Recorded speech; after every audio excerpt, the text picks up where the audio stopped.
Hi hello ನಮಸ್ತೆ ಎಲ್ಲರಿಗೂ inform media ಜಗತ್ತು ಚಾನಲಿನ ಮತ್ತೊಂದು ವಿಡಿಯೋಗೆ ಸ್ವಾಗತ ಸುಸ್ವಾಗತ. ಸ್ನೇಹಿತರೆ, ಎಲ್ಲರೂ ಹೇಗಿದ್ದೀರಾ? ಎಲ್ಲರೂ ಚೆನ್ನಾಗಿದ್ದೀರಾ ಅಂದ್ಕೊಂಡಿದ್ದೀನಿ. ನಾನು ಕೂಡ ತುಂಬಾ ಚೆನ್ನಾಗಿದ್ದೀನಿ. ಎಲ್ಲರೂ ಚೆನ್ನಾಗಿದ್ದೀರಾ ಅಂದ್ಕೊಂಡು ಭಾವಿಸ್ಕೊಂಡು ಇವತ್ತಿನ ಒಂದು ವಿಡಿಯೋನ ಶುರು ಮಾಡಿಬಿಡೋಣ. ಇವತ್ತಿನ ಒಂದು ವಿಡಿಯೋದಲ್ಲಿ ಧನು ರಾಶಿಯವರಿಗೆ ಸ್ನೇಹಿತರೆ ಆಗಸ್ಟ್ 17ರಿಂದ ಸಾಕಷ್ಟು ಬದಲಾವಣೆಯನ್ನು ನೋಡಲಿದ್ದೀರಿ. ಅದು ನಿಮ್ಮ ವ್ಯಾಪಾರದಲ್ಲಿ, ವ್ಯವಹಾರದಲ್ಲಿ, ಹಣಕಾಸಿನಲ್ಲಿ, ವೃತ್ತಿ ಜೀವನದಲ್ಲಿ, ಉದ್ಯೋಗದಲ್ಲಿ ಏನೆಲ್ಲ ಬದಲಾವಣೆಗಳು ಕಂಡುಬರಲಿದೆ, ಯಾವುದರ ಬಗ್ಗೆ ಮುನ್ನೆಚ್ಚರಿಕೆಗಳನ್ನು ತೆಗೆದುಕೊಳ್ಬೇಕು, ಧನು ರಾಶಿಯವರನ್ನು ಕಂಪ್ಲೀಟ್ ಆಗಿ ಇದೇ ವಿಡಿಯೋದಲ್ಲಿ ತಿಳಿಸ್ಕೊಡ್ತಾ ಹೋಗ್ತೀನಿ. ಇದನ್ನೆಲ್ಲ ತಿಳ್ಕೋಬೇಕು, ಸಣ್ಣ ಪುಟ್ಟ ಪರಿಹಾರಗಳನ್ನೆಲ್ಲ ಫಾಲೋಅಪ್ ಮಾಡಬೇಕು ಅಂದರೆ ಎಲ್ಲೂ ಕೂಡ ವಿಡಿಯೋನ ಸ್ಕಿಪ್ ಮಾಡಬಾರ್ದು. ಅಂದರೆ ವಿಡಿಯೋನ ಕಟ್ ಮಾಡಿ ಓಡಿಸ್ಕೊಂಡೋಗಿ ನೋಡ್ತೀರಾ, ಇದು ಫುಲ್ ಇನ್ಫಾರ್ಮೇಷನ್ ಅರ್ಥ ಆಗಲ್ಲ. ಸೊ ಹಾಗಾಗಿ ಎಲ್ಲ ವಿಡಿಯೋದಲ್ಲೂ ತಿಳಿಸ್ತಾ ಇರ್ತೀನಿ. ಬಿಗಿನಿಂದ ಹೆಣ್ಣು ತನಕ ವಿಡಿಯೋವನ್ನು ವಾಚ್ ಮಾಡಿ, ಮೊದಲಿಂದ ಕೊನೆ ತನಕ ಸಂಪೂರ್ಣವಾಗಿ ವಿಡಿಯೋವನ್ನು ನೋಡಿ. ವಿಡಿಯೋದಲ್ಲಿ ಒಳ್ಳೆಯ ಮಾಹಿತಿ ಸಿಕ್ಕಿದ್ದಲ್ಲಿ, ಈ ವಿಡಿಯೋ ಯೂಸ್ಫುಲ್ ಅನಿಸಿದ್ದಲ್ಲಿ ವಿಡಿಯೋಗೆ ಲೈಕ್ ಮಾಡೋದನ್ನ ಮರ್ತಿದ್ರೆ ಲೈಕ್ ಮಾಡಿ. ಇನ್ನೂ ನನ್ನ ಚಾನಲ್ನ ಸಬ್ಸ್ಕ್ರೈಬ್ ಮಾಡ್ಕೊಂಡಿಲ್ಲ ಅಂದರೆ ಇನ್ಫಾರ್ಮ್ ಮೀಡಿಯಾ ಜಗತ್ತಿಗೆ ಸಬ್ಸ್ಕ್ರೈಬ್ ಆಗಿ ಇದೇ ರೀತಿ ಪ್ರತಿನಿತ್ಯ ನಿಮ್ಮ ರಾಶಿ ಭವಿಷ್ಯವನ್ನು ತಿಳಿಸ್ಕೊಡ್ತಾ ಹೋಗ್ತೀನಿ. ಯಾರೆಲ್ಲ ಸಬ್ಸ್ಕ್ರೈಬ್ ಮಾಡ್ಕೊಂಡಿದ್ದೀರಾ ಅಂಥವರಿಗೆ ಥ್ಯಾಂಕ್ ಯು ಸೋ ಮಚ್ ಅಂತ ಹೇಳ್ತಾ ವಿಡಿಯೋದ ಕಡೆ ಗಮನ ಕೊಟ್ಬಿಡೋಣ. ಮೊದಲನೇದಾಗಿ ಹೇಳಬೇಕು ಅಂದರೆ ಸ್ನೇಹಿತರೆ, ಶನಿಯ ಪ್ರಭಾವದಿಂದ ಹಿಮ್ಮುಖ ಸಂಚಾರದಿಂದ ಸಾಕಷ್ಟು ಬದಲಾವಣೆ ಅಂತಲೇ ಹೇಳಬಹುದು. ಯಾವುದರ ಬಗ್ಗೆ ಎಚ್ಚರಿಕೆ ವಹಿಸಬೇಕು, ಏನೆಲ್ಲ ಅದೃಷ್ಟದ ಫಲಗಳನ್ನು ಗಳಿಸಿರ್ತೀರಿ ಅನ್ನೋದನ್ನ ತಿಳಿಸ್ಕೊಡ್ತಾ ಹೋಗ್ತೀನಿ. ಹೆಚ್ಚು ಫ್ಯಾಮಿಲಿಗೆ, ಫ್ರೆಂಡ್ಸ್ಗೆ ಈ ರಾಶಿಯನ್ನು ಯಾರೆಲ್ಲ ಹೊಂದಿದ್ದಾರೆ ಅವ್ರಿಗೆ ವಿಡಿಯೋವನ್ನು ಶೇರ್ ಮಾಡಬಹುದು. ಹೌದು, ಪಾಲುದಾರಿಕೆಯಲ್ಲಿ ಬಿಕ್ಕಟ್ಟುಗಳನ್ನು ಎದುರಿಸಿ. ತಿಂಗಳ ದ್ವಿತೀಯಾರ್ಧದಲ್ಲಿ ಮಂಗಳನು ನಿಮ್ಮ 7ನೇ ಮನೆಗೆ ಪ್ರವೇಶಿಸುವುದರಿಂದ ನಿಮ್ಮ ದಾಂಪತ್ಯ ಜೀವನದಲ್ಲಿ ಮತ್ತು ವ್ಯಾಪಾರ ವ್ಯವಹಾರಗಳಲ್ಲಿ ಹಠಾತ್ ಉಗ್ರ ವಿವಾದಗಳು ಭುಗಿಲೇಳಬಹುದು. ಪ್ರಜ್ಞಾಪೂರ್ವಕವಾಗಿ ರಾಜತಂತ್ರವನ್ನು ಬಳಸಿ ಮತ್ತು ಆಕ್ರಮಣಕಾರಿ ವಾದ ವಿವಾದಗಳಿಂದ ಹಿಂದೆ ಸರಿಬೇಕಾಗುತ್ತದೆ ಧನು ರಾಶಿಯ ವ್ಯಕ್ತಿಗಳು. ಇನ್ನು ನಿಮ್ಮ ಅದೃಷ್ಟವನ್ನು ರಕ್ಷಿಸಿಕೊಳ್ಳಿ ಸ್ನೇಹಿತರೆ. ಸೂರ್ಯನು ನಿಮ್ಮ 8ನೇ ಮನೆಯಿಂದ 9ನೇ ಮನೆಗೆ ಚಲಿಸುವುದರಿಂದ ನಿಮ್ಮ ಅದೃಷ್ಟದ ಏರಿಳಿತಗಳು ಉಂಟಾಗುತ್ತವೆ. ಕೇವಲ ಊಹಾತ್ಮಕ ನಂಬಿಕೆಗಳ ಮೇಲೆ ಆಧಾರ ಪಡಬೇಡಿ, ಬದಲಿಗೆ ಅತ್ಯಂತ ಶಿಸ್ತುಬದ್ಧ ಹಾಗೂ ವ್ಯಾವಹಾರಿಕ ಯೋಜನೆಯ ಮೂಲಕ ನಿಮ್ಮ ದೀರ್ಘಕಾಲೀನ ಅದೃಷ್ಟವನ್ನು ಭದ್ರಪಡಿಸಿಕೊಳ್ಳಿ. ಇನ್ನು ಕೌಟುಂಬಿಕ ಒತ್ತಡವನ್ನು ನಿರ್ವಹಿಸಿ. ನಡೆಯುತ್ತಿರುವಂತಹ ಅರ್ಧಾಷ್ಟಮ ಶನಿ ಸಂಚಾರವು ನಿಮ್ಮ ಭಾವನಾತ್ಮಕ ನೆಮ್ಮದಿಯನ್ನು ಮತ್ತು ಆಸ್ತಿ ವಿಚಾರಗಳನ್ನು ತೀವ್ರವಾಗಿ ನಿರ್ಬಂಧಿಸುತ್ತಿದೆ. ಇಲ್ಲಿ ತಾಳ್ಮೆ ಅತ್ಯಂತ ಬಹಳ ಮುಖ್ಯ ಅಂತಲೇ ಹೇಳ್ಬೋದು ಧನು ರಾಶಿಯ ವ್ಯಕ್ತಿಗಳಿಗೆ. ಮನೆಯಲ್ಲಿ ಯಾವುದೇ ಹಠಾತ್ ಬದಲಾವಣೆಗಳನ್ನು ಮಾಡಲು ಹೋಗಬೇಡಿ ಅಥವಾ ಕೌಟುಂಬಿಕ ಜವಾಬ್ದಾರಿಗಳ ವಿಚಾರವಾಗಿ ವಾದ ವಿವಾದವನ್ನು ಮಾಡಬೇಡಿ. ಅನಿರೀಕ್ಷಿತ ಅಡಚಣೆಗಳನ್ನು ಎದುರಿಸಬೇಕಾಗುತ್ತದೆ. ನಿಮ್ಮ ರಾಶಿಯ ಅಧಿಪತಿಯಾದಂತಹ ಗುರುವು 8ನೇ ಮನೆಯಲ್ಲಿ ಉಚ್ಚನಾಗಿರುವುದರಿಂದ ನೀವು ಅನಿರೀಕ್ಷಿತ ಮತ್ತು ಗುಪ್ತ ಅಡಚಣೆಗಳನ್ನು ಎದುರಿಸಬೇಕಾಗುತ್ತದೆ. ಈ ಸಮಯದಲ್ಲಿ ಸಾರ್ವಜನಿಕವಾಗಿ ದೊಡ್ಡ ಹೆಜ್ಜೆಗಳನ್ನು ಇಡುವ ಬದಲು ನಿಮ್ಮ ಒಳಮನೆಯ ತಿಳುವಳಿಕೆ ಹಾಗೂ ಮೌನವಾದ ಬುದ್ಧಿವಂತಿಕೆಯನ್ನು ನಂಬಬೇಕಾಗುತ್ತದೆ. ಇದು ಒಟ್ಟಾರೆಯಾಗಿ ಆಗೋದಾದರೆ ಸ್ನೇಹಿತರೆ, ಇನ್ನು ಶನಿ ಗುರುಬಲ ಹೇಗಿರಲಿದೆ ಅನ್ನೋದನ್ನ ನೋಡೋದಾದರೆ, ಗುರು 1 ಮತ್ತು 4ನೇ ಮನೆಯ ಅಧಿಪತಿಯಾಗಿರುವಂತಹ ಗುರು 8ನೇ ಮನೆಯಲ್ಲಿ ಉಚ್ಚ ಸ್ಥಿತಿಯಲ್ಲಿ ಇಡೀ ತಿಂಗಳ ಪೂರ್ತಿ ಸಂಚಾರವನ್ನು ಮಾಡಲಿದೆ. ಇದರ ಪ್ರಭಾವ ಹೇಗಿರಲಿದೆ ಅಂದರೆ, ಗಂಭೀರವಾದ ಆಂತರಿಕ ಪರಿವರ್ತನೆಯನ್ನು ಒತ್ತಾಯಿಸುವುದನ್ನು ಮುಂದುವರಿಸುತ್ತದೆ. ಹಠಾತ್ ಘಟನೆಗಳ ಅಡಿಯಲ್ಲಿ ನಿಮ್ಮ ಚೈತನ್ಯವನ್ನು ಮರೆಮಾಚಿ ಭಾವನಾತ್ಮಕ ನೆಮ್ಮದಿಗಾಗಿ ಆಳವಾದಂತಹ ಬುದ್ಧಿವಂತಿಕೆಯನ್ನು ಬೇಡುತ್ತದೆ. ಇನ್ನು ಶನಿ 2 ಮತ್ತು 3ನೇ ಅಧಿಪತಿಯಾಗಿರುವಂತಹ ಶನಿ 4ನೇ ಮನೆಯಲ್ಲಿ ವಕ್ರಿ ಚಲನೆ ಅಂತಲೇ ಹೇಳ್ಬೋದು ಇಡೀ ತಿಂಗಳು. ಇದರ ಪ್ರಭಾವ ಹೇಗಿರಲಿದೆ ಅಂದರೆ, ತಾಯಿ ಆಸ್ತಿ ಮತ್ತು ಮೂಲಭೂತ ಭಾವನಾತ್ಮಕ ಭದ್ರತೆಗೆ ಸಂಬಂಧಿಸಿದಂತೆ ತೀವ್ರವಾದ ಮುಂದುವರಿದ ವಿಳಂಬಗಳು ಹಾಗೂ ಭಾರಿ ಜವಾಬ್ದಾರಿಗಳನ್ನು ಮುಂದುವರಿಸುತ್ತದೆ. ಇನ್ನು ವೃತ್ತಿ ಜೀವನದ ಬಗ್ಗೆ ಹೇಳೋದಾದರೆ, ನಿಮ್ಮ ವೃತ್ತಿ ಜೀವನವು ತೀವ್ರ ಅಸ್ತವ್ಯಸ್ತತೆಯನ್ನು ಎದುರಿಸಲಿದೆ. ಏಕೆಂದರೆ ನಿಮ್ಮ ವೃತ್ತಿ ಅಧಿಪತಿಯಾದ ಬುಧನು ಆಗಸ್ಟ್ 22ರವರೆಗೆ ಪ್ರಕ್ಷುಬ್ಧವಾಗಿ 8ನೇ ಮನೆಗೆ ಪ್ರವೇಶಿಸುತ್ತಾನೆ. ಪ್ರಮುಖ ಯೋಜನೆಗಳಲ್ಲಿ ಹಠಾತ್ ವಿವರಿಸಲಾಗದ ವಿಳಂಬಗಳು, ಉನ್ನತ ಅಧಿಕಾರಿಗಳೊಂದಿಗೆ ಗೊಂದಲದ ಸಂವಹನ ಮತ್ತು ನಿಮ್ಮ ದೈನಂದಿನ ಕೆಲಸಗಳಲ್ಲಿ ಅನಿರೀಕ್ಷಿತ ಬದಲಾವಣೆಗಳನ್ನು ನೀವು ಅನುಭವಿಸಬಹುದು. ಈ ಸಮಯದಲ್ಲಿ ಬಡ್ತಿಗಾಗಿ ಒತ್ತಡ ಹೇರಲು ಅಥವಾ ಆಕ್ರಮಣಕಾರಿ ಹೊಸ ಯೋಜನೆಗಳನ್ನು ಪ್ರಾರಂಭಿಸಲು ಹೋಗಬೇಡಿ.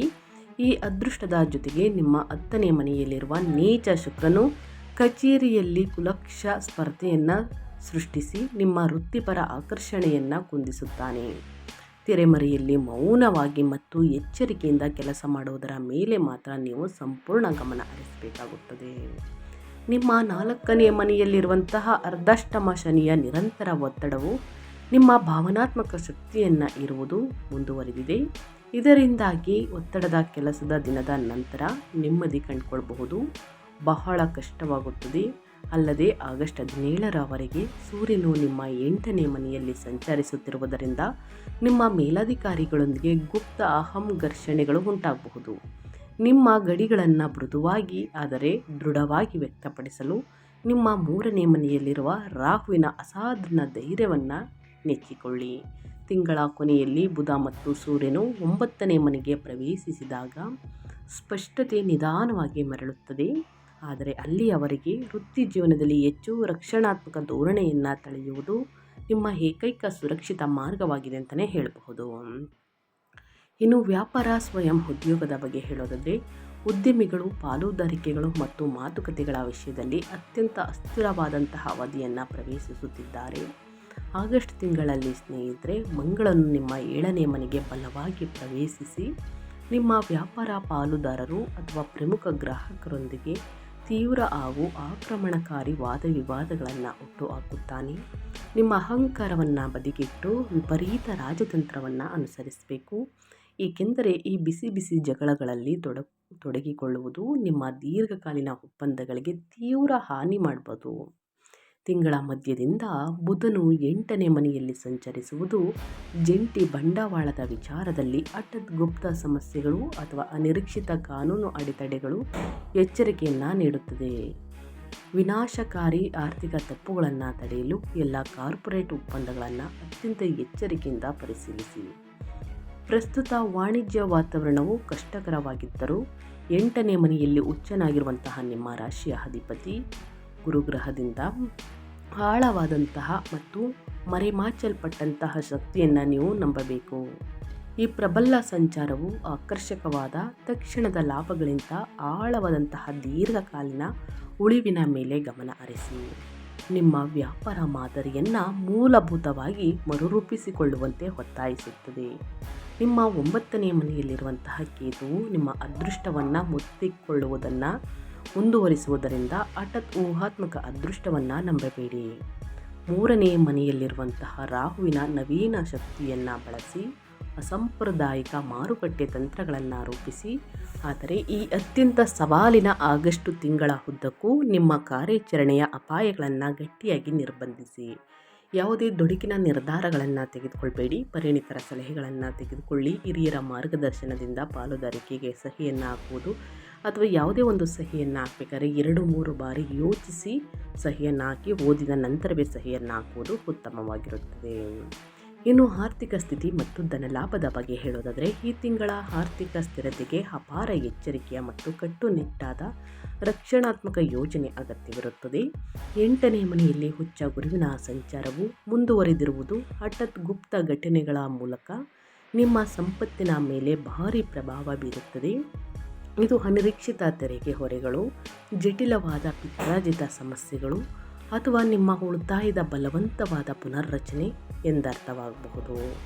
ಈ ಸಮಯದಲ್ಲಿ ನಿಮ್ಮ ಎಂದಿನ ವಿಶಾಲ ಅದೃಷ್ಟವನ್ನು ನೀವು ನಂಬಲು ಸಾಧ್ಯವಿಲ್ಲ. ನಿಮ್ಮ ವ್ಯಾಪಾರದ ಗ್ರಹವಾದಂತಹ ಬುಧನು ಆಗಸ್ಟ್ ತಿಂಗಳಲ್ಲಿ ಅದೇ 8ನೇ ಮನೆಗೆ ಸಾಗುತ್ತಿದ್ದಂತೆ ಕಳಪೆ ಮತ್ತು ಗೊಂದಲದ ಆರ್ಥಿಕ ನಿರ್ಧಾರಗಳನ್ನು ತೆಗೆದುಕೊಳ್ಳುವ ಅಪಾಯವು ನಾಟಕೀಯವಾಗಿ ಹೆಚ್ಚಾಗುತ್ತದೆ. ಯಾವುದೇ ದೊಡ್ಡ ಮೊತ್ತದ ಹಣವನ್ನು ವರ್ಗಾಯಿಸುವ ಮೊದಲು ವೃತ್ತಿಪರ ಹಾಗೂ ಸಂಯೋಜಿತ ಸಲಹೆಯನ್ನು ಪಡೆದುಕೊಳ್ಳಿ. ಇದಲ್ಲದೆ ಶುಕ್ರನು ಇಡೀ ತಿಂಗಳು ನಿಮ್ಮ 10ನೇ ಮನೆಯಲ್ಲಿ ನೀಚನಾಗಿ ಕುಳಿತು ನಿಮ್ಮ ವೃತ್ತಿಪರ ಪ್ರಯತ್ನಗಳಿಂದ ಕೇವಲ ಸೀಮಿತ ಹಾಗೂ ಸ್ಪರ್ಧಾತ್ಮಕ ಲಾಭಗಳನ್ನು ಮಾತ್ರ ನೀಡುತ್ತಾನೆ. ನೀವು ನಿರೀಕ್ಷಿಸುತ್ತಿರುವಂತಹ ಲಾಭದಾಯಕ ಬೋನಸ್ಗಳು ನಿಮಗೆ ಸಿಗುವುದಿಲ್ಲ. ಆದರೆ 9ನೇ ಮನೆಯಲ್ಲಿರುವಂತಹ ಕೇತುವು ಆ ಕ್ಷೇತ್ರಗಳನ್ನು ನಿರಂತರವಾಗಿ ಅಸ್ಥಿರಗೊಳಿಸುತ್ತಿರುವುದರಿಂದ ದೂರ ಪ್ರಯಾಣಗಳಿಗೆ ಅಥವಾ ಊಹಾತ್ಮಕ ಶೈಕ್ಷಣಿಕ ಕೋರ್ಸ್ಗಳಿಗೆ ಹಣಕಾಸನ್ನು ಒದಗಿಸಲು ನಿಮ್ಮ ಉಳಿತಾಯವನ್ನು ಬಳಸಬೇಡಿ. ಎಲ್ಲ ಅನಗತ್ಯ ವೆಚ್ಚಗಳನ್ನು ಸ್ತಬ್ಧಗೊಳಿಸುವುದು, ಅಸ್ತಿತ್ವದಲ್ಲಿರುವ ಸಾಲಗಳನ್ನು ಆಕ್ರಮಣಕಾರಿಯಾಗಿ ತೀರಿಸುವುದು ಮತ್ತು ಈ ತೀವ್ರ ನಿರ್ಬಂಧಿತ ಗ್ರಹಗಳ ವಾತಾವರಣವು ಕಳೆದು ಹೋಗುವವರೆಗೂ ನಿಮ್ಮ ಸಂಗ್ರಹವಾದ ಸಂಪತ್ತನ್ನು ಮೌನವಾಗಿ ಕಾಪಾಡಿಕೊಳ್ಳುವುದು ನಿಮ್ಮ ಅತ್ಯುತ್ತಮ ಆರ್ಥಿಕ ತಂತ್ರವಾಗಿದೆ ಅಂತಲೇ ಹೇಳಬಹುದು. ಹಣಕಾಸಿನ ವಿಚಾರದಲ್ಲಿ ಬಹಳಷ್ಟು ಕಟ್ಟುನಿಟ್ಟಾಗಿರಬೇಕಾಗುತ್ತದೆ. ಅನಗತ್ಯ ಖರ್ಚುಗಳನ್ನು ಮಾಡಬೇಡಿ, ಒಂದಷ್ಟು ಉಳಿತಾಯವನ್ನು ಮಾಡಿ. ಇದರ ಜೊತೆಗೆ ಸ್ನೇಹಿತರೆ, ಬೆಲೆ ಬಾಳುವಂತಹ ವಸ್ತುಗಳನ್ನು ಖರೀದಿ ಮಾಡುವುದಕ್ಕೆ ಶುಕ್ರಗ್ರಹ ನೀಚ ಸ್ಥಿತಿಯಲ್ಲಿರುವಂತಹ ಶುಕ್ರಗ್ರಹ ಪ್ರಚೋದಿಸಬಹುದು. ಹಾಗಾಗಿ ಯೋಚಿಸಿ ಖರೀದಿ ಮಾಡುವುದು ಉತ್ತಮ. ಮುಂದಿನ ದಿನಗಳಲ್ಲಿ ಅದು ಯೂಸ್ ಆಗುತ್ತೆ ಅಂದರೆ ಮಾತ್ರ ಖರೀದಿ ಮಾಡಿ, ಇಲ್ಲಾಂದರೆ ಮಾಡುವುದಕ್ಕೆ ಹೋಗಬೇಡಿ. ಇನ್ನು ನಿಮ್ಮ ಹೆಲ್ತ್ ಮತ್ತು ಯೋಗಕ್ಷೇಮದ ಬಗ್ಗೆ ಹೇಳೋದಾದರೆ, ನಿಮ್ಮ ದೈಹಿಕ ಚೈತನ್ಯವು ತೀವ್ರ ಹಾಗೂ ದೀರ್ಘಕಾಲದ ದಾಳಿಗೆ ಒಳಗಾಗಿದೆ. ಇದು ತಕ್ಷಣದ ಮತ್ತು ಕಠಿಣವಾದ ಸ್ವಯಂ ಆರೈಕೆಯನ್ನು ಬಯಸುತ್ತದೆ. ನಿಮ್ಮ ರಾಶಿಯ ಅಧಿಪತಿಯಾದ ಗುರುವು ಆಯುಷ್ಯ ಮತ್ತು ಹಠಾತ್ ಘಟನೆಗಳ 8ನೇ ಮನೆಯಲ್ಲಿ ಸಿಲುಕಿಕೊಂಡಿದ್ದು, ಇದು ನಿಮ್ಮ ಸ್ವಾಭಾವಿಕ ರೋಗ ನಿರೋಧಕ ಶಕ್ತಿಯನ್ನು ಗಣನೀಯವಾಗಿ ತಗ್ಗಿಸಿ ಗುಪ್ತ ಹಾಗೂ ದೀರ್ಘಕಾಲದ ಕಾಯಿಲೆಗಳಿಗೆ ನಿಮ್ಮನ್ನು ಸುಲಭವಾಗಿ ತುತ್ತಾಗುವಂತೆ ಮಾಡಬಹುದು. ಆಗಸ್ಟ್ 17ರವರೆಗೆ ಸೂರ್ಯನು 8ನೇ ಮನೆಯಲ್ಲಿ ಸಂಚರಿಸುವುದರಿಂದ ಈ ದುರ್ಬಲತೆಯ ಮತ್ತಷ್ಟು ಉಲ್ಬಣಗೊಂಡು ತೀವ್ರ ಸುಸ್ತು, ಜ್ವರ ಅಥವಾ ಮೂಳೆ ಹಾಗೂ ಕಣ್ಣಿನ ತೀವ್ರ ಆಯಾಸವನ್ನು ಉಂಟು ಮಾಡಬಹುದು. ನೀವು ಖಂಡಿತವಾಗಿಯೂ ಆಳವಾದಂತಹ ಅಡಚಣೆ ಇಲ್ಲದೆ ವಿಶ್ರಾಂತಿಗೆ ಆದ್ಯತೆ ನೀಡಬೇಕು ಮತ್ತು ದೈಹಿಕವಾಗಿ ಸ್ನೇಹಿತರೆ, ಶ್ರಮದಾಯಕವಾದ ಯಾವುದೇ ಪ್ರಯಾಣದ ಯೋಜನೆಗಳನ್ನು ತಕ್ಷಣವೇ ರದ್ದುಗೊಳಿಸಬೇಕಾಗುತ್ತದೆ. ದೂರದ ಪ್ರಯಾಣಗಳನ್ನು ಮಾಡುವುದರಿಂದ ನಿಮ್ಮ ಆರೋಗ್ಯದಲ್ಲಿ ಸಾಕಷ್ಟು ಸಮಸ್ಯೆಗಳು ಎದುರಾಗಬಹುದು. ಹಾಗಾಗಿ ಬಹಳಷ್ಟು ಎಚ್ಚರಿಕೆ ವಹಿಸಿ. ಇನ್ನು ನಿಮ್ಮ 4ನೇ ಮನೆಯಲ್ಲಿ ನಡೆಯುತ್ತಿರುವಂತಹ ಅರ್ಧಷ್ಟಮ ಶನಿಯ ನಿರಂತರ ಹಾಗೂ ದಮನಕಾರಿ ಪ್ರಭಾವದಿಂದಾಗಿ ಈ ತಿಂಗಳ ಮಾನಸಿಕ ಹೊರೆಯು ಅಷ್ಟೇ ಭಾರವಾಗಿರುತ್ತದೆ. ಈ ಸಂಚಾರವು ನಿಮ್ಮ ಭಾವನಾತ್ಮಕ ನೆಮ್ಮದಿಯನ್ನು ಹತ್ತಿಕ್ಕುವುದನ್ನು ಮುಂದುವರಿಸಿದೆ. ಇದು ನಿಮ್ಮ ಮನೆ ಮತ್ತು ವೈಯಕ್ತಿಕ ಭದ್ರತೆಯ ಬಗ್ಗೆ ನಿರಂತರವಾದ ಸಣ್ಣ ಮಟ್ಟದ ಆತಂಕವನ್ನು ಸೃಷ್ಟಿಸುತ್ತದೆ. ಹೆಚ್ಚುವರಿಯಾಗಿ ನಿಮ್ಮ 7ನೇ ಮನೆಯಲ್ಲಿರುವ ಮಂಗಳನು ಸಂಬಂಧಗಳ ಸಂಘರ್ಷಗಳಿಂದ ಉಂಟಾಗುವ ಒತ್ತಡ, ತಲೆನೋವಿನ ಅಪಾಯವನ್ನು ಹೆಚ್ಚಿಸುತ್ತದೆ. ಅತ್ಯಂತ ವ್ಯವಸ್ಥಿತವಾದಂತಹ ಹಾಗೂ ಮನಸ್ಸಿಗೆ ಶಾಂತಿ ನೀಡುವಂತಹ ದೈನಂದಿನ ದಿನಚರಿಯನ್ನು ಅಳವಡಿಸಿಕೊಳ್ಳುವ ಮೂಲಕ ನೀವು ಈ ಅಪಾರ ಒತ್ತಡವನ್ನು ಎದುರಿಸಬೇಕು. ಸೌಮ್ಯವಾದ ಧ್ಯಾನದಲ್ಲಿ ತೊಡಗಿ, ಸುಲಭವಾಗಿ ಜೀರ್ಣವಾಗುವ ಆಹಾರವನ್ನು ಸೇವಿಸಿ ಮತ್ತು ಅನಗತ್ಯ ಕೌಟುಂಬಿಕ ಮತ್ತು ವೃತ್ತಿಪರ ನಾಟಕಗಳಲ್ಲಿ ಭಾಗವಹಿಸುವುದನ್ನು ಸ್ಪಷ್ಟವಾಗಿ ನಿರಾಕರಿಸಬೇಕಾಗುತ್ತದೆ. ಮೊದಲನೇದಾಗಿ ನಿಮ್ಮ ಆರೋಗ್ಯಕ್ಕೆ ಆದ್ಯತೆ ನೀಡಿ ಸ್ನೇಹಿತರೆ. ಇನ್ನು ಅದೇ ರೀತಿ ಕುಟುಂಬ ಮತ್ತು ವೈಯಕ್ತಿಕ ಸಂಬಂಧಗಳ ಬಗ್ಗೆ ಹೇಳೋದಾದರೆ, ನಿಮ್ಮ 4ನೇ ಮನೆಯಲ್ಲಿರುವ ಅರ್ಧಷ್ಟಮ ಶನಿಯ ತಡೆರಹಿತ ಪ್ರಭಾವದಿಂದಾಗಿ ಕೌಟುಂಬಿಕ ಜೀವನವು ಆಳವಾದ ಹಾಗೂ ದೀರ್ಘಕಾಲದ ಒತ್ತಡದ ಮೂಲವಾಗಿ ಮುಂದುವರೆದಿದೆ. ಆಸ್ತಿ ವಿಷಯಗಳು ಅಥವಾ ತಾಯಿಯ ಆರೋಗ್ಯಕ್ಕೆ ಸಂಬಂಧಿಸಿದಂತೆ ನೀವು ಭಾರವಾದಂತಹ ಏಕಾಂಗಿತನದ ಹೊರೆಯನ್ನು ಅನುಭವಿಸಲಿದ್ದೀರಿ. ಇದು ನಿಮ್ಮ ಭಾವನಾತ್ಮಕ ನೆಮ್ಮದಿಯನ್ನು ತೀವ್ರವಾಗಿ ನಿರ್ಬಂಧಿಸುತ್ತದೆ. ಈ ಕಷ್ಟಕರ ಪರಿಸ್ಥಿತಿಗೆ ಬೆಂಕಿ ಹಚ್ಚಿದಂತೆ ಸ್ನೇಹಿತರೆ, ಮಂಗಳನು ನಿಮ್ಮ 7ನೇ ಮನೆಗೆ ಪ್ರವೇಶಿಸುತ್ತಾನೆ. ಇದು ಸಂಗಾತಿಯೊಂದಿಗೆ ಹಠಾತ್ ಆಕ್ರಮಣಕಾರಿ ವಾದ ವಿವಾದಗಳನ್ನು ಬಹುತೇಕ ಖಚಿತಪಡಿಸುತ್ತದೆ.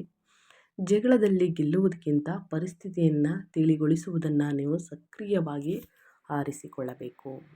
ಏಕೆಂದರೆ ಪ್ರಸ್ತುತ ಜ್ಯೋತಿಷ್ಯದ ವಾತಾವರಣದಿಂದ ನಿಮ್ಮ ಸಂಗಾತಿಯು ನಿಮ್ಮಷ್ಟೇ ಒತ್ತಡಕ್ಕೆ ಸಿಲುಕಿ ಭಾವಿಸುತ್ತಿರಬಹುದು. ಸಲಹೆಗಾಗಿ ತಂದೆಯಂತಹ ವ್ಯಕ್ತಿಗಳು ಅಥವಾ ಹಿರಿಯ ಮಾರ್ಗದರ್ಶಕರ ಮೇಲೆ ನೀವು ಹೊಂದಿರುವಂತಹ ಸಾಮಾನ್ಯ ನಂಬಿಕೆಗೂ ಧಕ್ಕೆ ಉಂಟಾಗಿದೆ. ತಿಂಗಳ ಅರ್ಧ ಭಾಗದಲ್ಲಿ ಸೂರ್ಯನು ನಿಮ್ಮ 8ನೇ ಮನೆಯಲ್ಲಿ ಮರೆಮಾಚಲ್ಪಟ್ಟಿದ್ದಾನೆ ಸ್ನೇಹಿತರೆ, ಮತ್ತು ಕೇತುವು ನಿಮ್ಮ 9ನೇ ಮನೆಯಲ್ಲಿ ತನ್ನ ಏಕಾಂಗಿತನದ ಸಂಚಾರವನ್ನು ಮುಂದುವರಿಸಿದ್ದು, ಇದು ಆಳವಾದಂತಹ ಕೀಳರಿಮೆಯನ್ನು ಮತ್ತು ನಿಮ್ಮ ಮೂಲ ಕೌಟುಂಬಿಕ ನಂಬಿಕೆಗಳಿಂದ ಆಧ್ಯಾತ್ಮಿಕ ಸ್ಥಿತಿ ವಿರಕ್ತಿಯನ್ನು ಹುಟ್ಟುಹಾಕುತ್ತಿದೆ. ಈ ಬಿಕ್ಕಟ್ಟುಗಳನ್ನು ನಿರ್ವಹಿಸುವಲ್ಲಿ ನೀವು ಸಂಪೂರ್ಣವಾಗಿ ಏಕಾಂಗಿಯಾಗಿದ್ದೀರಿ ಎಂದು ಭಾವಿಸಬಹುದು. ಇದರಿಂದ ಪಾರಾಗಲು ಉಚ್ಚ ಗುರುವು ನೀಡುವಂತಹ ಆಳವಾದ ಆಂತರಿಕ ಬುದ್ಧಿವಂತಿಕೆಯನ್ನು ನೀವು ಅವಲಂಬಿಸಿರಬೇಕು. ಮೌನವಾದ ಸಹನೆಗೆ ಗಮನ ಕೊಡಿ. ಪ್ರಸ್ತುತ ಇತರರು ನೀಡಲು ಸಾಧ್ಯವಿಲ್ಲದ ಭಾವನಾತ್ಮಕ ಬೆಂಬಲವನ್ನು ಒತ್ತಾಯಿಸಬೇಡಿ ಮತ್ತು ಶಾಂತಿಯುತವಾದ ಸಣ್ಣದಾದರೂ ನೆಮ್ಮದಿಯ ಮನೆಯನ್ನು ಕಾಪಾಡಿಕೊಳ್ಳುವುದು ಆದ್ಯತೆ ನೀಡಿದೆ. ಒಟ್ಟಾರೆಯಾಗಿ ಕುಟುಂಬದಲ್ಲಿ ಏನೆಲ್ಲ ಬದಲಾವಣೆಯನ್ನು ಧನುರಾಶಿಯವರು ನೋಡಲಿದ್ದೀರಿ ಅಂತ ತಿಳಿಸ್ಕೊಟ್ಟಾಯಿತು. ಇವಾಗ ಒಂದಿಷ್ಟು ಪರಿಹಾರವನ್ನು ತಿಳಿಸ್ಕೊಡ್ತೀನಿ, ಅನುಸರಿಸಿ. ಎಷ್ಟೇ ಕಷ್ಟ, ಸಮಸ್ಯೆ, ಅಡಚಣೆ ಇದ್ದರೂ ಕೂಡ ನಿವಾರಣೆಯಾಗಲಿದೆ. ಗುರು 8ನೇ ಮನೆಯ ತೀವ್ರ ಗುಪ್ತ ಅಡಚಣೆಗಳನ್ನು ನಿವಾರಿಸಲು ಗುರುವಾರದಂದು ಶ್ರೀ ದಕ್ಷಿಣಾಮೂರ್ತಿಯನ್ನು ಪೂಜಿಸಿ ಅರಿಶಿಣ ಹಾಗೂ ಕಡಲೆಬೇಳೆಯನ್ನು ದಾನ ಮಾಡಿ ಮತ್ತು ನಿಮ್ಮ ಉಳಿವಿಗೆ ಅಗತ್ಯವಾದಂತಹ ಆಳವಾದಂತಹ ಆಂತರಿಕ ಬುದ್ಧಿವಂತಿಕೆಯನ್ನು ಬೆಳೆಸಿಕೊಳ್ಳಲು ಗುರುಶೋತ್ರವನ್ನು ಪಠಿಸಬೇಕಾಗುತ್ತದೆ. ಇನ್ನು ಶನಿ ನಡೆಯುತ್ತಿರುವಂತಹ ಅರ್ಧಷ್ಟಮ ಶನಿಯ ದಮನಕಾರಿ ಭಾವನಾತ್ಮಕ ಹೊರೆಯನ್ನು ಹಗುರಗೊಳಿಸಲು ಶನಿವಾರದಂದು ಶಿವನಿಗೆ ಎಳ್ಳೆಣ್ಣೆಯ ದೀಪವನ್ನು ಹಚ್ಚಿ ಬಡವರಿಗೆ ಅನ್ನದಾನ ಮಾಡಿ ಮತ್ತು ದೀರ್ಘಕಾಲಿಕ ಕೌಟುಂಬಿಕ ವಿಳಂಬಗಳು ಹಾಗೂ ಆಸ್ತಿ ಒತ್ತಡವನ್ನು ತಾಳ್ಮೆಯಿಂದ ಸಹಿಸಿಕೊಳ್ಳಲು ದಶರಥ ಶನಿ ಸ್ತೋತ್ರವನ್ನು ಪಠಿಸಬೇಕಾಗುತ್ತದೆ.